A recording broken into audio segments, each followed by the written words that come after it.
in real time. O balikan sa pag-scroll up and down. Mga balitang dapat malaman, impormasyong tunay at napakikinabangan. Saan ka man, sa buong kapuluan.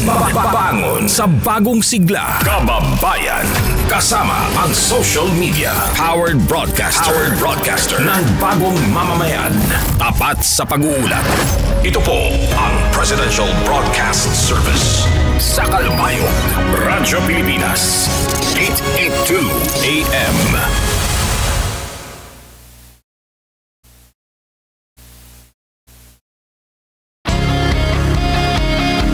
Garantisadong solusyon at aksyon ang handog sa iyo ng Bagong Pilipinas Presidential Action Center. Sundin lang ang mga sumusunod para makakuha ng appointment. Para sa wala pang eGov.ph app account, panoorin ang video para malaman kung paano gumawa ng account. Kung meron ng account sa eGov.ph app, mag-login dito. Saka hanapin ang online registration tab para sa Bagong Pilipinas Presidential Action Center. Pindutin ito para makita ang available na government services. Piliin ang serbisyo na iyong kailangan mula sa listahan. I-upload ang requirements ng serbisyong kailangan mo. Pumili ng petsa at oras kung kailan nais pumunta sa Bagong Pilipinas Presidential Action Center. I-submit na ang iyong application at bigyan ng pagkakataon na ma-review ang iyong isinumiting requirements. Hintayin ang QR code para sa kumpirmasyon ng iyong schedule. Makakatanggap ka ng text message para malaman kung naaprubahan ito. Sakaling hindi ito maaprubahan, makakatanggap ka rin ng text message para ipaalam ang kulang na requirements sa kasubukang mag-register ulit. Kung nakatanggap na ng kumpirmasyon, maaari nang pumunta sa Bagong Pilipinas Presidential Action Center sa napiling schedule, dala ang QR code at ang mga isinumiting requirements. Huwag kalimutang dumating sa itinakdang araw at oras ng iyong appointment. Pinapaalala rin na siguruhing may kumpirmadong schedule bago pumunta sa Bagong Pilipinas Presidential Action Center para maiwasang magpabalik-balik. Simple at user-friendly ang pagpapa-appointment dito. Kaya wag nang mangamba dahil sa Bagong Pilipinas Presidential Action Center, tulong ay abot kamay na. Radyo Pilipinas. Radyo Publiko. Radyo Pilipinas. Radyo Publiko.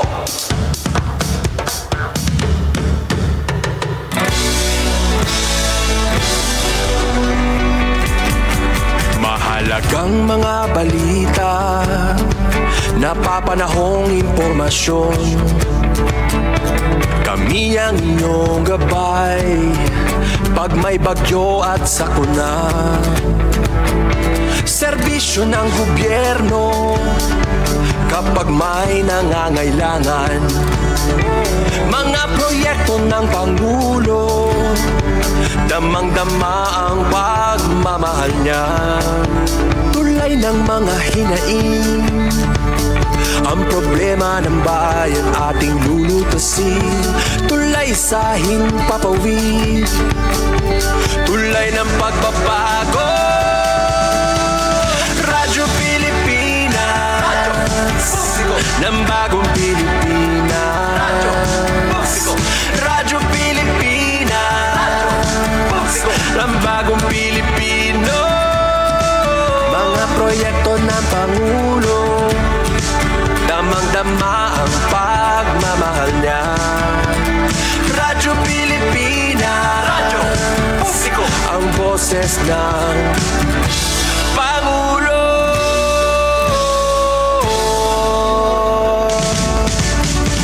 Karamay nyo kami, kahit malayo man kami nakakarating. OFW magsasaka, buhay ay iba't iba, san mang lugar ng bansa natin. Tulay ng mga hinaing, ang problema ng bayan ating lulutasin. Tulay sa himpapawid, tulay ng pagbabago. Radyo Pilipinas, Radyo Publiko, ng Bagong Pilipinas. Radyo Publiko, Radyo Pilipinas. Radyo Publiko, ng Bagong Pilipino. Mga proyekto ng madama ang pagmamahal niya. Radyo Pilipinas, radyo publiko, ang boses ng Pangulo.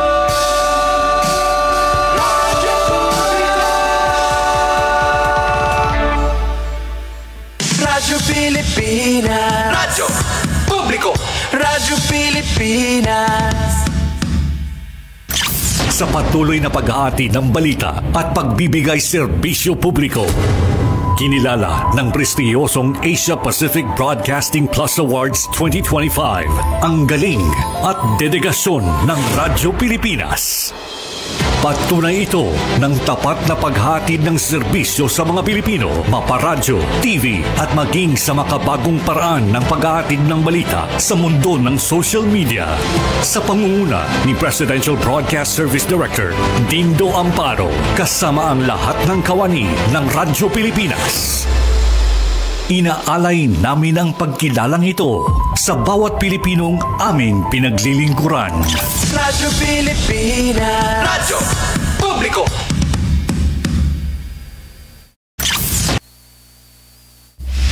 Usapang Agrikultura, ang inyong source of daily agri-news. Talakayang siksik sa kaalaman, hatid ay impormasyon mula sa pamahalaan, pagpapayaman sa ating mga likas na yaman para mas mapaunlad pa ang isa sa mga paunahing kabuhayan sa ating bayan.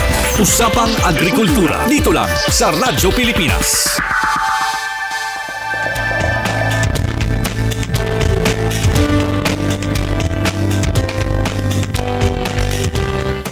Aton oras, 8 minutos sa naglabay sa alas 5.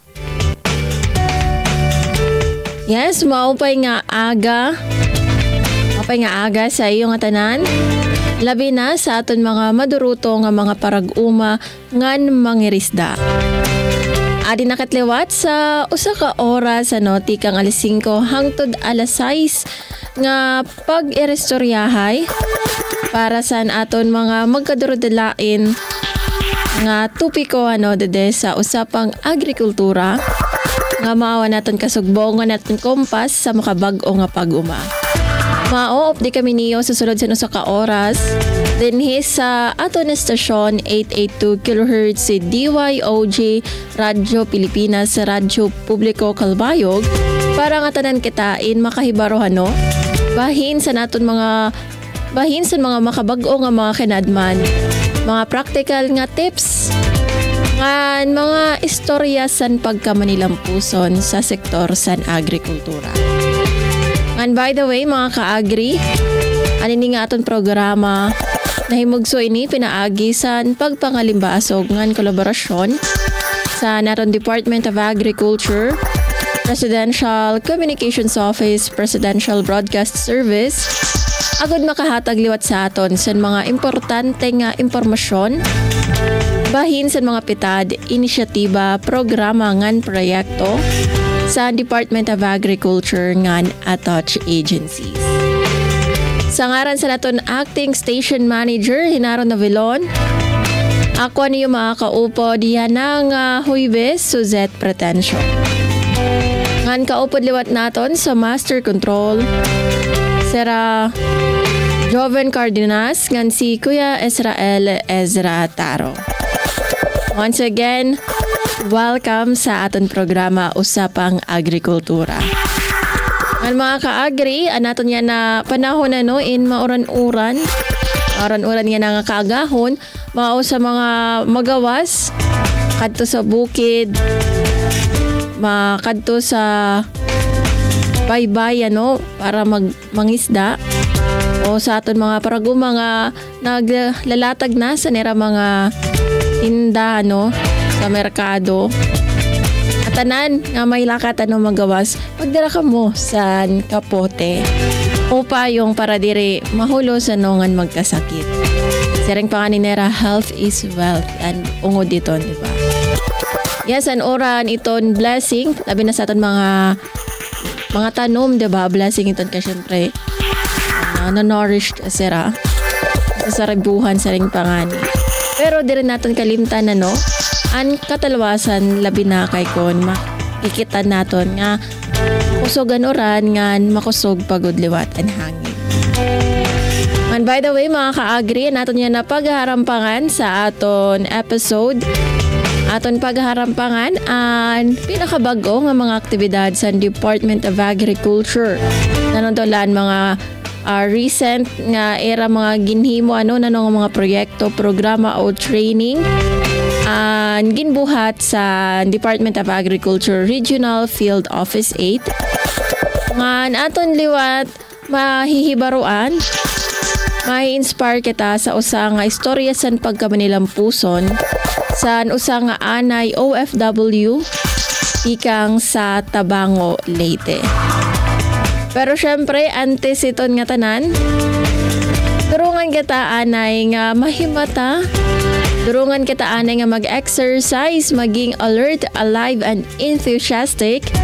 Durungan kita nga sumayaw sa kanta nga Ani at Kita.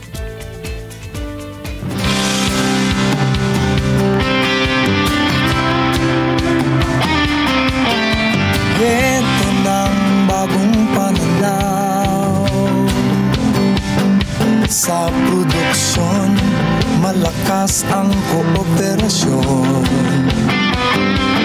Katuwang ng mga magsasaka, pamahalaan at pribadong sektor. Dadagdagan ang kaalaman sa kabuhayan. Sa negosyo, pahuhusayin ang kakayahan.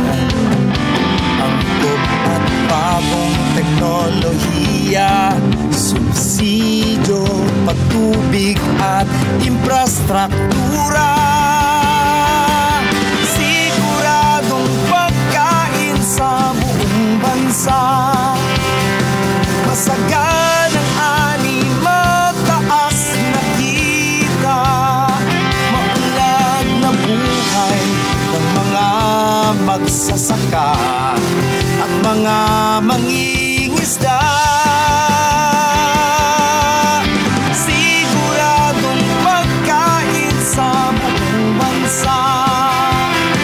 Masaganang ani, mataas na kita, maunlad na buhay ng mga magsasaka at mga mangingisda. Siguradong pagkain sa buong bansa. Masaganang ani, mataas na kita, maunlad na buhay ng mga magsasaka at mga mangingisda. Siguradong pagkain sa buong bansa. Siguradong pagkain sa buong bansa. Siguradong pagkain sa buong bansa. Siguradong pagkain sa buong bansa.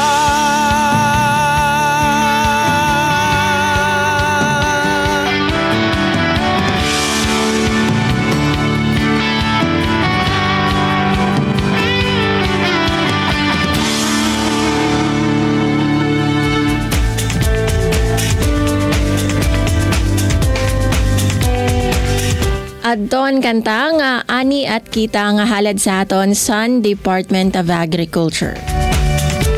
Aton oras 15 minutos sa naglabay sa 5:00. Mabalik kita sa aton programa ngan aton ilalagayan aton topiko DA activity updates nga makakaupod nato na naton kasugbong tikang sa regional office sa DA. Sa pagkaya na diyan yung mga pipira nga mga pahibaro. News and current affairs, top stories of the day, business, sports, music, and entertainment. Dadalhin sa inyo ng mas pinaganda, mas pinalawak, mas pinalakas. Radyo Pilipinas.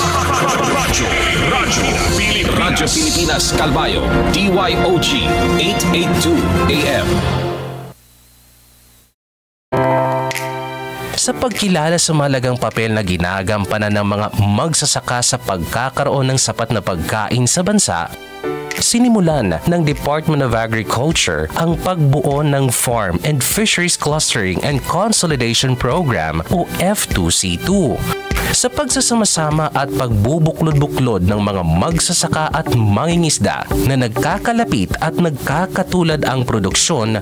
Tutulungan sila ng F2C2 na matukoy ang kanilang mga pangangailangan, mapabuti ang kanilang produktibidad, makamit ang economies of scale at gawing negosyo ang kanilang mga aktibidad sa agrikultura at pangisdaan.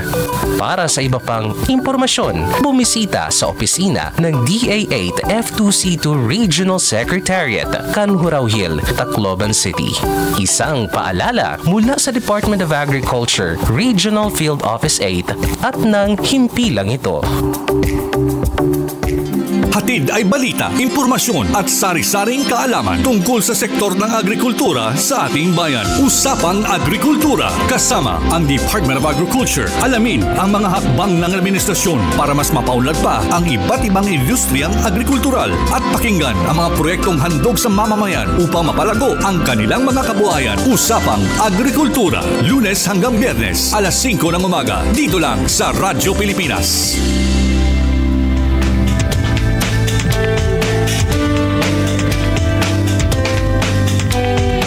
Ato no oras, 18 minutos sa naglabay sa alas 5. Ngan, kamoin padayon nga namamati sa usapang agrikultura didila sa tanong estasyon 882 kHz sa DYOG Radyo Pilipinas sa Radyo Publiko Calbayog. Ngan mga kaagri, aton na yan na ilalagay aton tupiko, yan ang kaagahon. Aton siyahan nga tupiko ang DA activity updates.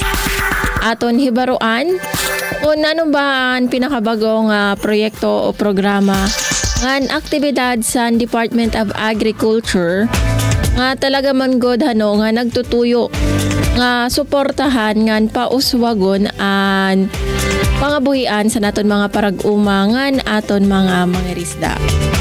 Ngan para hatagan kita san kasayuran san sining update aton mga kaupod yan nga kaagahon sa Huwebes an aton kasugbong tikang sa Department of Agriculture Regional Field Office 8 aton mapaso nga welcome sa aton programa. Good morning, Miss Elizabeth Yugo. Maupay nga aga ha aton na tanan, adi naliwat kita hinina aton farm radio program nga usapang agrikultura. Nga iyo lang makikitaan ngan sugad gihapon mababatian nga daha Radyo Pilipinas. Nga diha sugod Southern Leyte, ngan sugad gihapon Haborongan City, Eastern Samar, ngan Calbayog City, Eastern Samar. So inaton taano anaton mga manmarati hiniya na naton programa is daniyo kami hasakop hiton o sa ka oras or pira ka minutos para maghatag ha iyo hiton mga updates na mga activities na gindumarang nga diha Department of Agriculture. Because we know naman po na damo iton aton mga activities this past few days na gindumarang nga diha Department of Agriculture.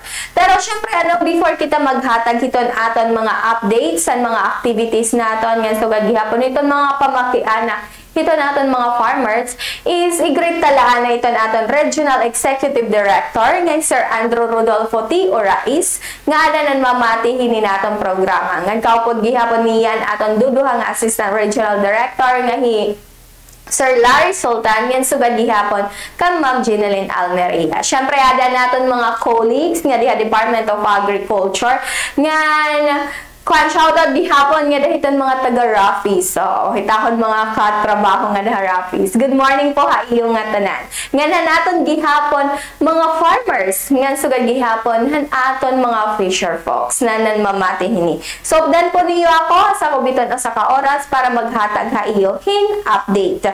So, tikangan naton mga kasangkayan itong paghatag ko hiton update in regards hiton aton mga activities na gindumara nga diha Department of Agriculture. Nga syempre gihapon may ada naton mga advisories or mga pahimatngon nga hiton aton mga mulupyo labi na hiton aton mga farmers.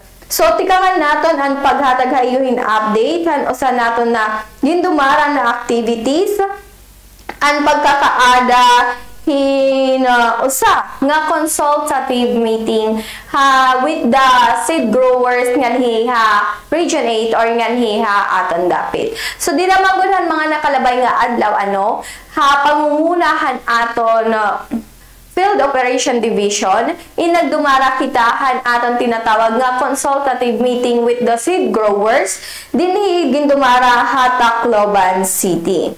So ang nasabi manggod nga meeting hindi daging presentar ngan sugad gihapon gindiscuss ni nira ang pira nga mga current issues ngadto hiton aton mga registered ngan sugad gihapon had certified seeds production.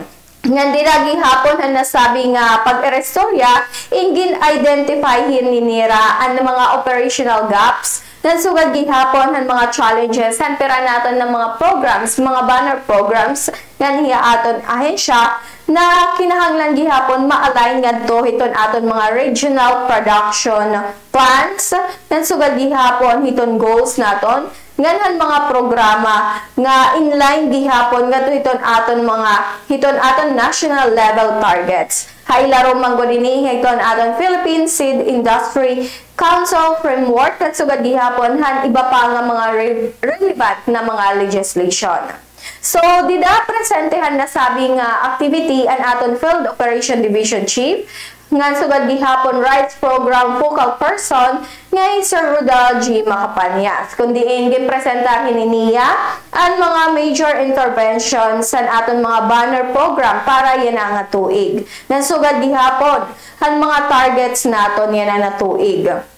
Dida gihapon gindiscuss aton regional RCEP coordinator nga Sir Marvin Garcia ang progress sa implementasyon hiton RCEP seed component nganhiha Eastern Visayas. Presente gihapon na nasabi naton na activity para mag-provide han aton mga inputs nga sugad gihapon han mga rekomendasyon an aton OIC RTD for Research and Regulation ngay Ma'am Ginilyn Almeria. Nakadagi hapon hi Miss Loida Ultra han BPI NSQCS 8.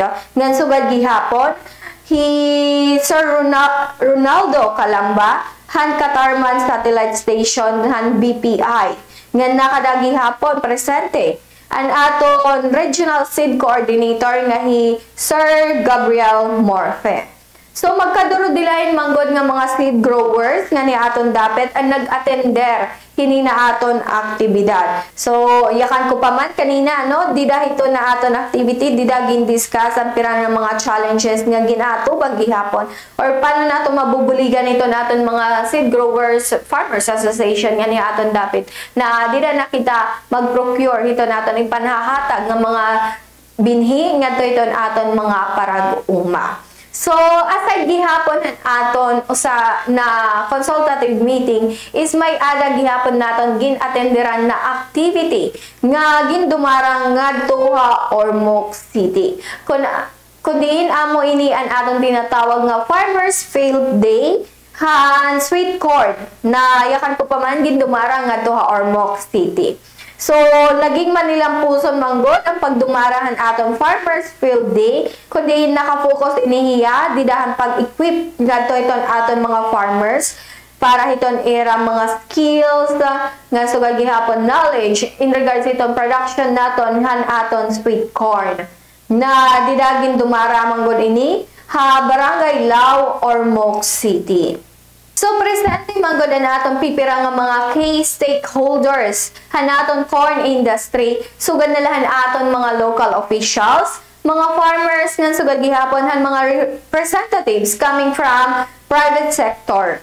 Nga nakatugi hapon ang aton mga pipira nga mga agricultural companies sugad na lahan Allied Botanical Incorporated, Ramgo, nga sugad gihapon han Advanta. Kundi di damang good na nasabi nga activity in nagkaday ni hirahin product demonstration nga gin-exhibit gihapon dida nira para gin-exhibit nila mga produkto para gihapon makitaan aton mga farmers kan sugad gihapon ma-observe nila ngan ma-evaluate iton distinct physical characteristic nga sugad gihapon han sweetness nga an overall performance han aton mga magkadurudilain nga mga sweet corn varieties na naka-display.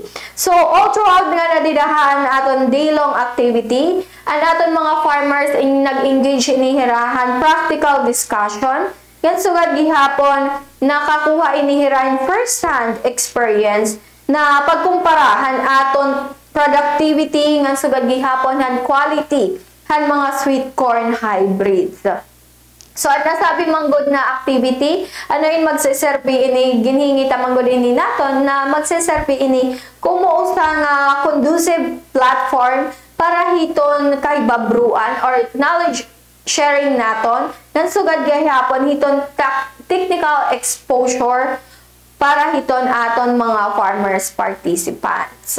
Kundi na no, during hand program han nasabi nga activity, inakadto Honorable Thomas Rafica kundi nagkaada iniyan suhestyon para hiton aton mga participating private companies na kundi nayakan manggod inihiya na mas maupay manggod kung magkaada iton aton mga private companies in provision of discounts han aton mga agricultural inputs ngan sugad gihapon han mga seeds rather than hiton paghatag nira yung mga freebies ngan sugad gihapon han mga giveaways kay mara manggod kita na kung may ada discount ini is nayakan hiya na maging more sustainable ngan sugad gihapon mas kuan ha beneficial approach para ngadto para hitong pag-support ngadto hiton aton mga farmers.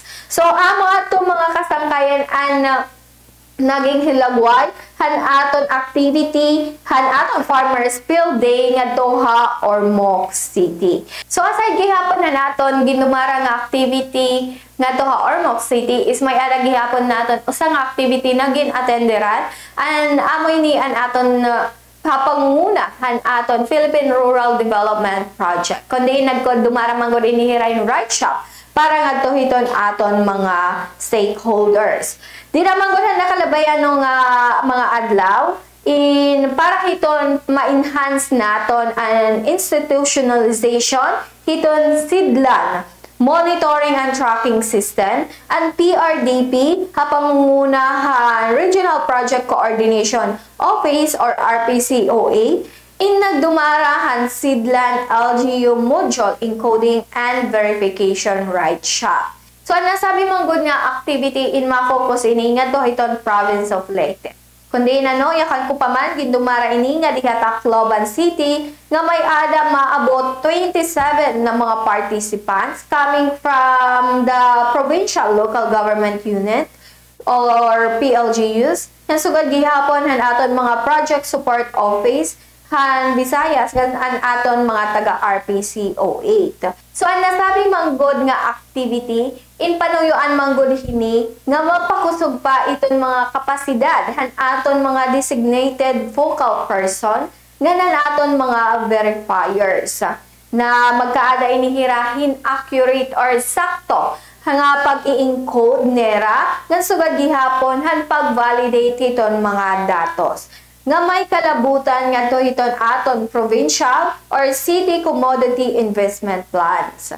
So ini manggod nga mga tinatawag naton na investment plans in magseserbi ini nga mga roadmaps para nga to hiton development nga competitiveness hiton agricultural commodities nga to hiton aton provincial nga sugad gihapon hiton city level. So ang nasabi nga two-day activity hindi dagi na featured hininira or nagkandak inihirahin mga magkadurudilain nga mga technical session nga designed para ma-address naton iton data encoding gaps nga sugad gihapon hiton system underutilization na na-observe naton nga hiya Leyte province. Highlighted gihapon na nasabi nga activity ang pagkaada hin discussion in regards iton sidlan functionalities nga review han aton mga existing PCIP source documents ngan one-on-one coaching with the LGU encoders ngan hands-on encoding interventions. Hindi na manggod na clarify naton ang mga encoding procedures ngan sugad gihapon han troubleshoot common issues ngan reinforce coordination practices. Ang nasabi gihapon na activity, hindi da provided naton ang platform para nga tuhiton aton mga LGU focal persons na madiscuss ninira ang mga bottlenecks ngan sugad gihapon han system limitation, while offering naton an aton practical solution ngan sugad gihapon ang mga suggestion para mas ma-enhance pa ini na aton Sidlan platform. So giningita manggod naton ini nga ang Sidlan platform is para ini magiging usa ini na tool para hiton tracking agricultural development investment ngan sugad gihapon iton masiguro naton iton accountability ngan transparency hiton aton mga project interventions. So, amo ato mga kasangkayan an aton mga pira na mga activities nga gindumarang nga diha Department of Agriculture. Syempre ha pangungunahan aton pipira nga mga banner program nga sugad gihapon han aton mga special program. So, aside gihapon hindi na aton mga activities, may gihapon naton i-announce kundiin para ini nga hiton aton mga young farmers na ani ha Region 8 nga mga interesado nga umapipahan aton gintatawag nga Young Farmers Challenge. Kundiin extended manggod iton aton deadline para iton pagkarawat or para makomplete nira iton era mga mga necessary na mga documents sa aton mga young farmers na interesado umapihini na aton Young Farmers Challenge, which is amo ini an aton mga young farmers is para inihan aton startup category. So pwede niyo pa or pwede pa kamo makapag-submit han iyong mga documents para umapi kamo hini na aton contest. So, pwede niyo makita ini haamon Facebook page na Department of Agriculture Eastern Visayas or pwede gihapon niyo kitaon iton Facebook page iton Young Farmers Challenge Eastern Visayas. Kay may ada hininira link na pwede niyo i-click tapos dito na lang niyo i-submit an aton or pag-sign up para maging api kita hini na contest.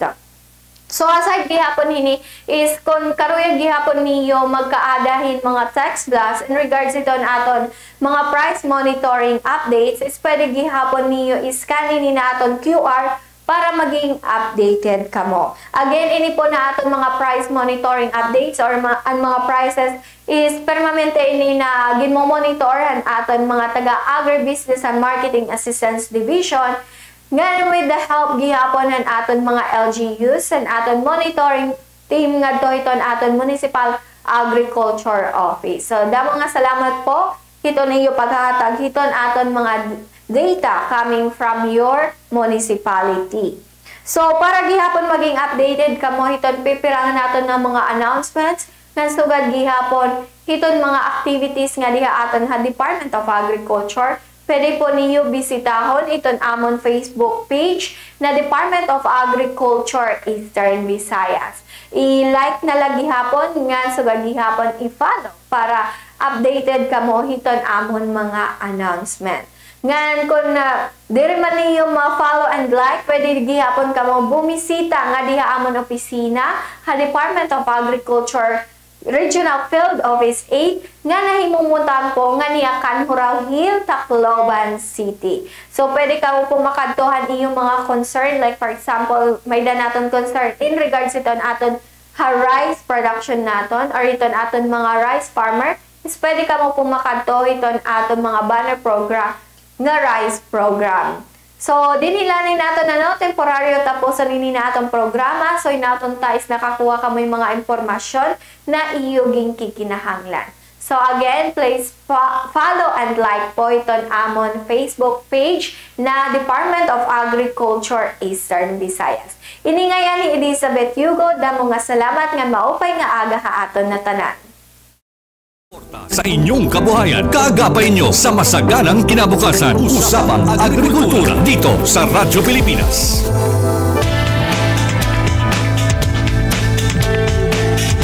Yes, daw mga salamat Miss Elizabeth Yugo. Aton permi kasugbong tikang sa Department of Agriculture Regional Field Office 8. Daw mga salamat sa komprehensibo nga paghisgot bahin sa mga magkadordelain nga aktibidad nga igindumara sa DA sa iba-iba nga lugar dito sa rehiyon Eastern Visayas, particularly dito sa Ormoc sa Tacloban nga nahatagan na naton highlight ato nga gindumara nga Farmers Field Day bahin sa sweet corn dito sa syudad San Ormoc nga kundiin adto talaga nga maupay nga aktibidad kay di lang to basta katitiro basta aktibidad kundi usad to nga sakto nga plataporma para naton mga parag-uma ng mga eksperto bahin sa sweet corn production in makagbalyuay san kinaadman nga mga eksperyensya labi na sa aspeto sa kinaadman sa pagtatanom ngan pag-ani sa sweet corn. Ang mga pailiwat nga durante sa aktibidad nagkamayada sa product demonstration nga kundiin mismo nga nakita sa naton mga parag-uma ang mga bag-o nga pamaagi ang teknolohiya nga pwede nila magamit para sa era pag-uma sa sweet corn. Kay kaupay sa kasi dire la teorya, diba? Dire la theory an era nahibaruan, kundi talaga actual nera nga nakita an ini nga mga pamaagi nga inipagod in matikang sa aton mga eksperto sa sweet corn production. Ang karoy ko laliwat hatagan highlight talaga nga pagpadayon nga pangalimbasog sa aton Department of Agriculture Regional Field Office 8 nga mapaupay an sistema, diba? Era sistema pinaagi sa nga era ginkondukto nga right shop para sa mga stakeholders para mas mapaupay pa nga sidlan nga kundiin siya man god an era monitoring and tracking system, diba? Na siya iton nagiging pamaagi sa sakto nga accountability sa mga project ngan mga interventions nga gindudumara sa departamento. Kaupay nga nagkamayada sa one-on-one coaching, diba? Siring pangani ni Miss Elizabeth Yugo. Ngan, antes kita nga mag-break o reminder sa aton mga young farmers aton mga batanon nga mga parag-uma. Ayaw ka mo paluya-luya kay ginextend, diba? Sa naton departamento and pag-api, aplikasyon sa pag-api para sa Young Farmers Challenge. So, abot na lang ni sa Agosto 22. Mao kung may daka mo makilala nga young farmer, pa-inform na la nga pumisita sa Young Farmers Challenge Eastern Visayas. Facebook Young Farmers Challenge Eastern Visayas para makakuha ka mo sa impormasyon. May dako nung link para makakadto ka mo sa registration process. Mapaini nga higayon para sa atong mga batanon nga mga parag-uma kay nahatagan sinisan sakto nga pondo ang mga magdadaog sa Young Farmers Challenge nga lain san pondo sa cash assistance sirain tagamtam liwat sa sakto nga paggiya matikang sa Department of Agriculture. Aton oras 40 minutos ang naglabay sa alas 5. Mabalik kita sa aton programa mga kaagri ngan sa aton pagbalik durungan kita nga ma-inspire sa success story sa aton parag-uma dito sa Leyte. Adi anay yan pipira nga mga pahinomdom. News and current affairs, top stories of the day, business, sports, music, and entertainment. Dadalhin sa inyo ng mas pinaganda, mas pinalawak, mas pinalakas. Radyo Pilipinas. Radyo Pilipinas Calbayo, DYOG 882 AM. Akala ko dati, sobrang mahal ng tablets. Pero dahil sa ASEAN, halos zero na ang buwis sa tech imports. Kaya mas affordable na sa mga tulad kong estudyante. Sa digitized custom system ng ASEAN, mas mabilis dumating ang mga learning gadgets. Mas konti ang delay, mas marami ang matututunan. Mas madali na mag-source ng parts at accessories ngayon. Dahil sa trade agreements ng ASEAN, mas mabilis ang cross-border shipping at mas mura ang gastos. Dahil sa mas malawak na internet sa ASEAN, kahit sa probinsya nakakabili na kami ng tech online. At maraming ASEAN-made products na good quality. Abot kaya pa. ASEAN supports local innovation. Meron tayong mga hubs na tumutulong sa mga inventors at startups gaya ko para protektahan ng ideas at gawing negosyo. Hindi ako techie, pero ngayon marunong na ako magbayad at tumanggap ng QR gamit ang phone. Dahil sa ASEAN, mas accessible ang technology kahit sa maliliit na negosyo. Dahil sa digital trade provisions ng ASEAN, mas maraming tech brands online. Nakaka-order ako ng gadgets at accessories na dati ay imported lang. Ngayon, mas mura at legal. Dahil sa ASEAN, mas abot kaya ang tech, mas mabilis ang access, at mas maraming oportunidad para sa lahat. Innovation across borders para sa bawat Pilipino. Mayamang agrikultura, samahan pa ng pagbabayanihan. Ito na ang Bagong Pilipinas. Usapang Agrikultura.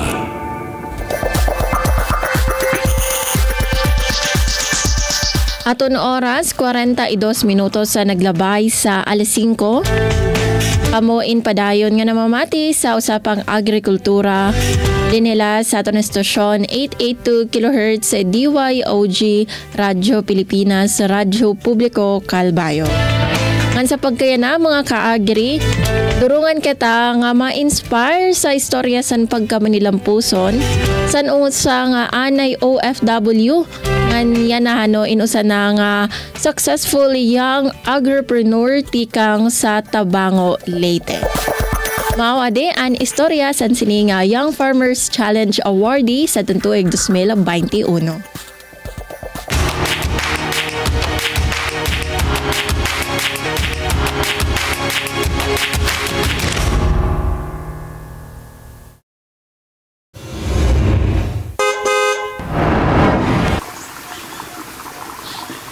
Welcome sa Dicos Integrated Farm.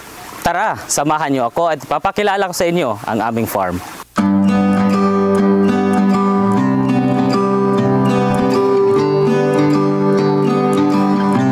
Nagsimula po yung aming agribusiness. Una, nagkaroon na po kami ng isang maliit na vermiculture facility. So around 100 kilos lang yung production namin noon. And nagtatanim na rin po kami ng mga high value crops. And noong taong 2021, pumasok po itong si Young Farmers Challenge Fund Program ng DA Amad. So naging winner po kami sa provincial level at na-grant po kami ng 150,000. So yung enterprise name namin noon is Bahay Kubo Farm Depot. So basically, nursery operation po yung enterprise namin at vermiculture operation. Later on po, nung naging learning site kami ni ATI, so si Bahay Kubo Farm Depot ay na-integrate na rin doon sa farm namin in general. So right now, isa na po kaming learning site in agriculture and currently po nag-expand na rin po yung aming production. Ako nga po pala ay isang dating OFW, so seaman po ako for 9 years.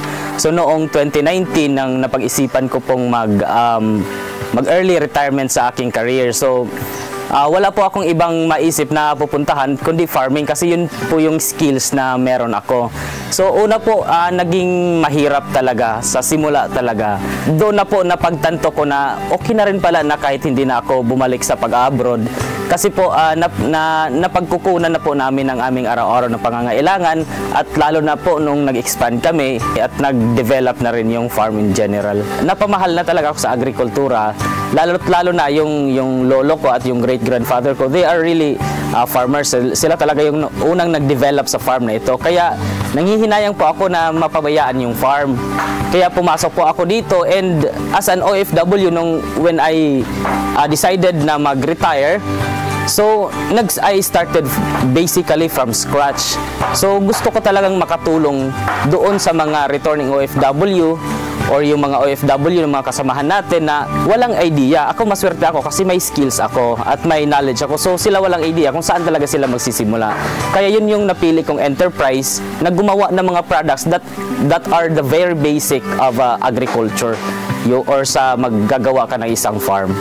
Actually, mula nung nag-YFC tayo, naging recipient tayo ng YFC, ang dami-daming programa na naibigay ng gobyerno sa atin. So, aside doon sa grant fund ng DA Amad, so, naging recipient po tayo lately nung composting facility for biodegradable waste ng DSWM, kung saan nabigyan tayo ng isang rotary composter at ng isang shredder. Ang laking tulong niya po sa aming operation sapagkat napapabilis na yung aming operation.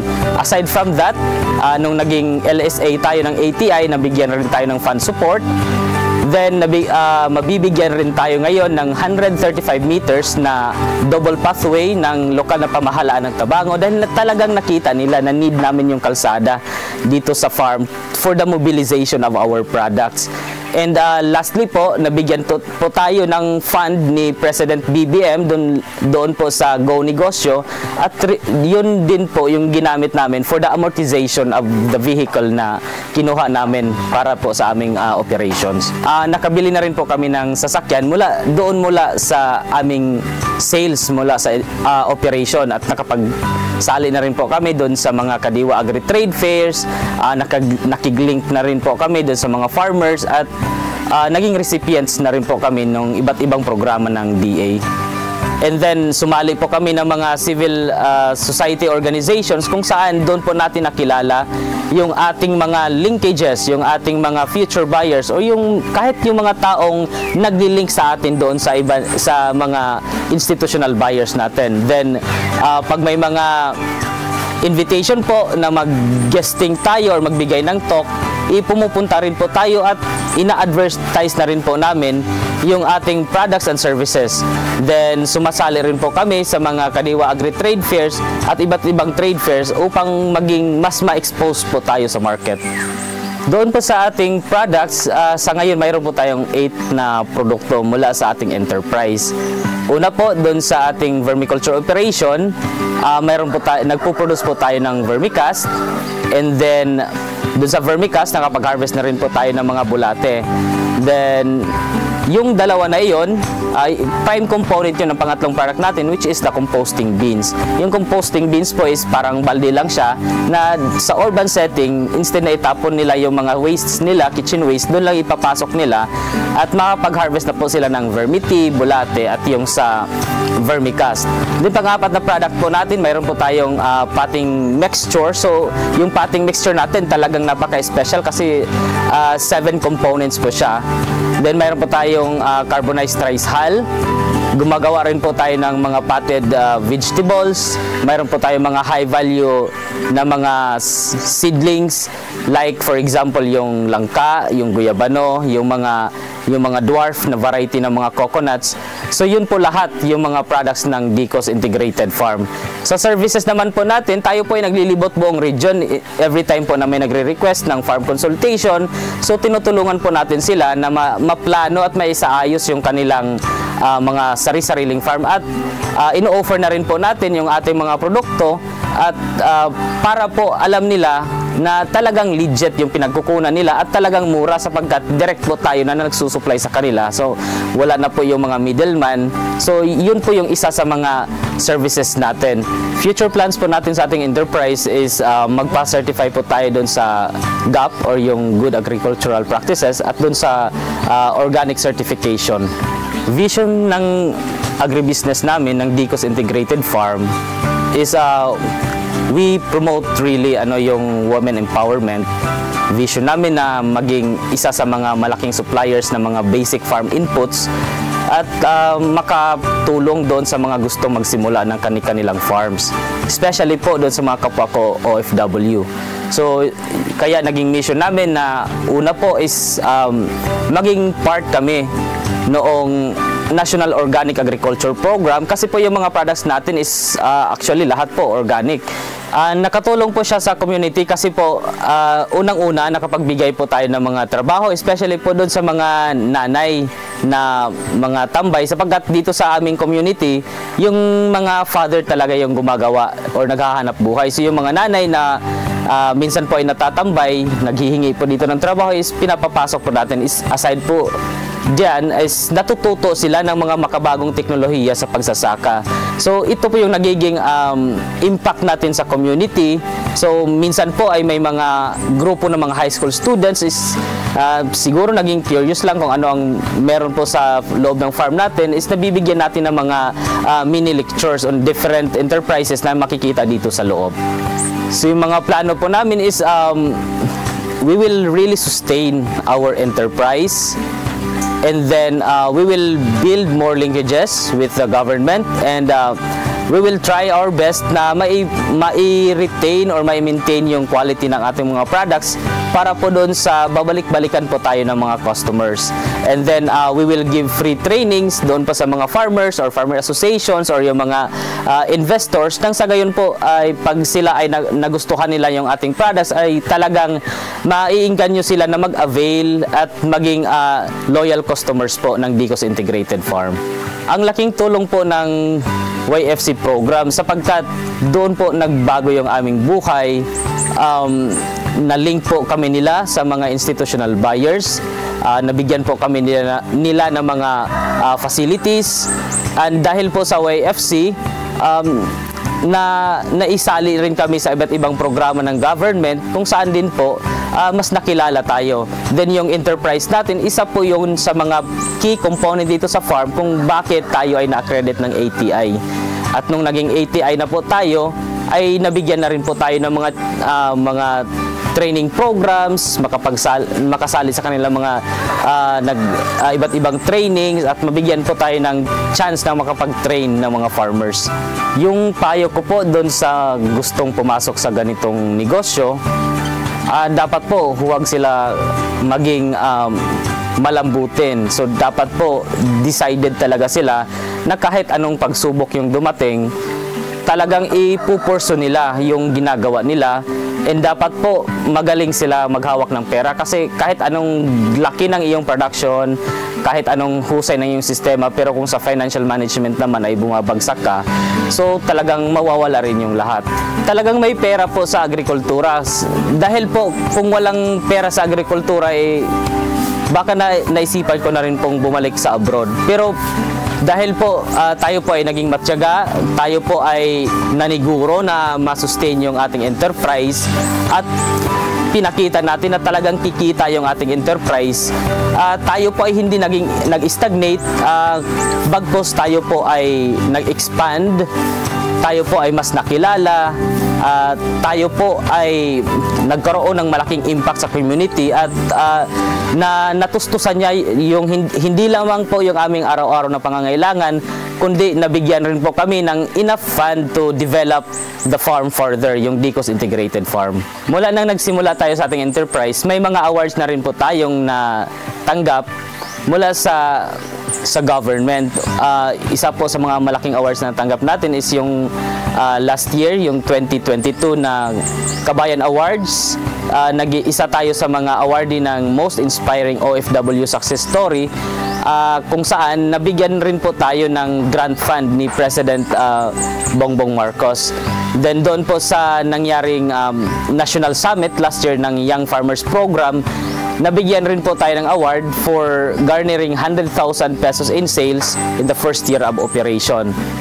So sa mga kabataan, pag nakitaan po nila na mayroon pala silang skills or passion sa agrikultura, huwag po sila mag-alangan na pumasok dito sapagkat talagang may pera sa agrikultura, at pag nasustain mo yung enterprise mo, talagang magkakapera ka, at ang daming suporta po galing sa gobyerno natin, lalo na sa mga kabataan.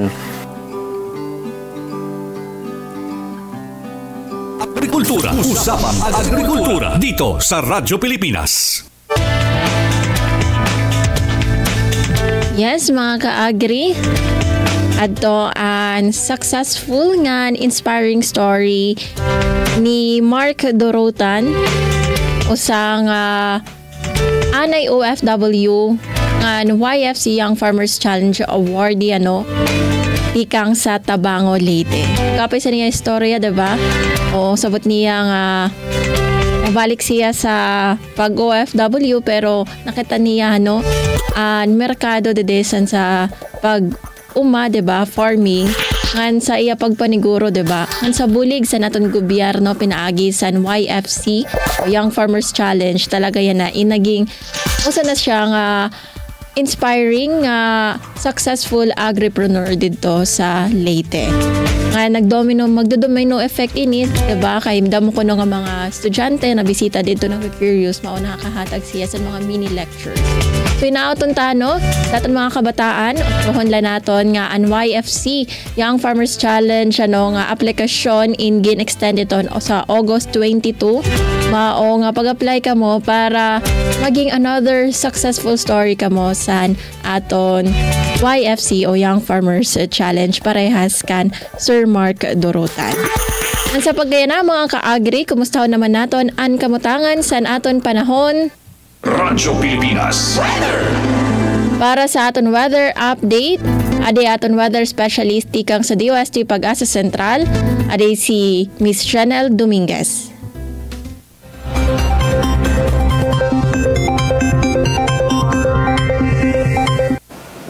Magandang umaga po sa ating lahat. Narito ang ating weather update para sa araw ng Huwebes, August 14, 2025. So itong bagyo pong pinantayan natin na si Goryo ay tuluyan na lumabas ng ating Philippine Area of Responsibility kahapon ng 4 p.m. Huli itong namataan sa layong 650 kilometers northwest ng extreme northern Luzon. Bahagya po itong humina at ito'y may kategory na lamang na severe tropical storm. Sa ngayon patuloy po yung paglayo nito sa ating bansa kaya wala na itong direktang epekto sa anumang parte ng ating bansa kaya wala na rin tayong nakataas na anumang tropical cyclone wind signal number. Pero dayon po, patuloy pa rin ang pag-iral ng southwest monsoon dito sa buong bansa natin.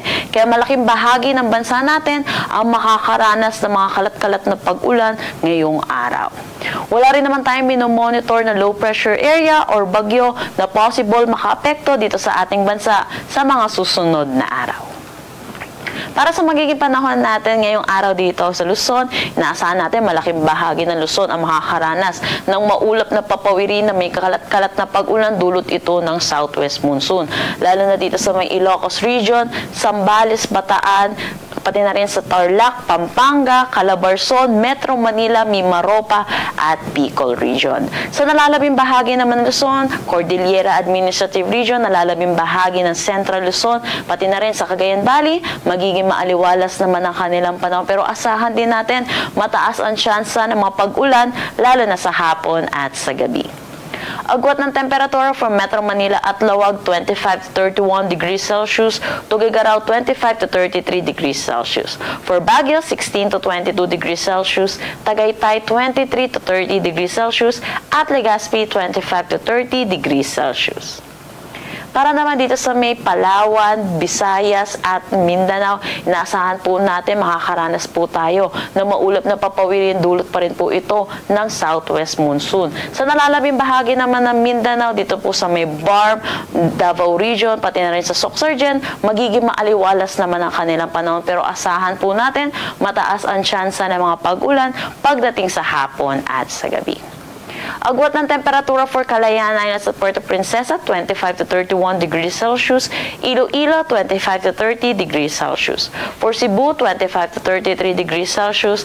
Tacloban, 25 to 32 degrees Celsius. For Cagayan de Oro at Zamboanga, 25 to 31 degrees Celsius. At Davao, 25 to 32 degrees Celsius. Wala na tayong nakataas na anumang gale warning sa anumang seaboards ng ating bansa. Ang sunrise mamaya ay 5:42 a.m. at ang sunset mamaya ay 6:19 p.m. Para sa karagdagang impormasyon, bisitahin ang aming mga social media pages at ang aming website pag-asa.dost.gov.ph. At yan po muna ang latest dito sa Pag-asa Weather Forecasting Center. Chanel Dominguez po at magandang umaga. Mga salamat, Mr. Chanel Dominguez para sa weather update yan na nga Huwebes. Kada nagtatapos mga ka-agri, ano sa naliwat nga mahinungdanon nga episode sa usapang agrikultura. Damo nga salamat sa nga tanan nga namati nga nagiling sa aton pero may nga nagsusubaybay sa kada episode. Nga liwat nga salamat sa aton nakaupod sa Master Control, Sir Joven Cardenas, nga si Kuya Israel Ezra Taro. Ngan permi naton hinumduman mga kaagri nga naton mga parag-uma ug mga risda seraan backbone san aton sosyedad. Bueno, giniimbitahan kam namon nga dumuyog naman sa aton masunod nga programa and morning report.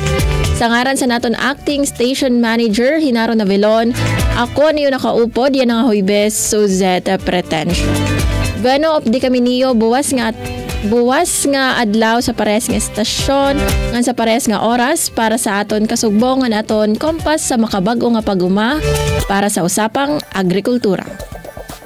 Hatid ay balita, impormasyon at sari-saring kaalaman tungkol sa sektor ng agrikultura sa ating bayan. Usapang Agrikultura kasama ang Department of Agriculture. Alamin ang mga hakbang ng administrasyon para mas mapaunlad pa ang iba't ibang industriyang agrikultural at pakinggan ang mga proyektong handog sa mamamayan upang mapalago ang kanilang mga kabuhayan. Usapang Agrikultura, Lunes hanggang Biyernes, alas 5 ng umaga, dito lang sa Radyo Pilipinas.